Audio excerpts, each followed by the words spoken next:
মিঠাই রানীর উচ্ছে বাবুর বাস্তব বিয়ের ইনভিটেশন কি পেলেন সৌমিত্রিষা? আর মাত্র হাতে গোনা কয়েকদিন বাকি আদ্রিত এবং কৌশাম্বীর বিবাহের।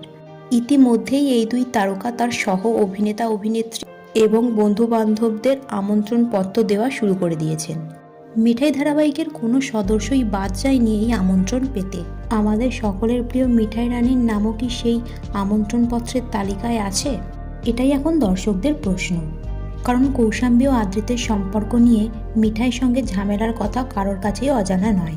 যদিও এই বিষয়টি সৌমিত্রিষা বা আদ্রিত কেউই কখনো স্বীকার করেননি, কিন্তু তাদের আচার ব্যবহারে তারা বিষয়টিকে স্পষ্ট করে দিয়েছেন। শিল্পী হিসেবে এখনও তারা একে অপরকে সম্মান করেন ঠিকই, কিন্তু ধারাবাহিক চলাকালীন শুরুতে তাদের দুজনের মধ্যে যে বন্ধুত্বের সম্পর্ক গড়ে উঠেছিল সেটা এখন ভেঙে গেছে। তাই হয়তো আদ্রিত এবং কৌশাম্বীর বিয়েতে দেখা যাবে না সৌমিত্রিষাকে, কারণ সৌমিত্রিষা বিয়ের আমন্ত্রণ পত্রই পাননি। যদিও এই বিষয়ে তাকে প্রশ্ন করা হলে তিনি বিষয়টি এড়িয়ে গেছেন। সো বন্ধুরা, এই বিষয়ে আপনাদের বক্তব্য কি নিচে কমেন্ট সেকশনে জানাতে পারেন। ভিডিওটি ভালো লেগে থাকলে লাইক এবং শেয়ার করবেন, আর এই ধরনের নতুন আপডেট পাওয়ার জন্য চ্যানেলটিকে সাবস্ক্রাইব করে রাখবেন।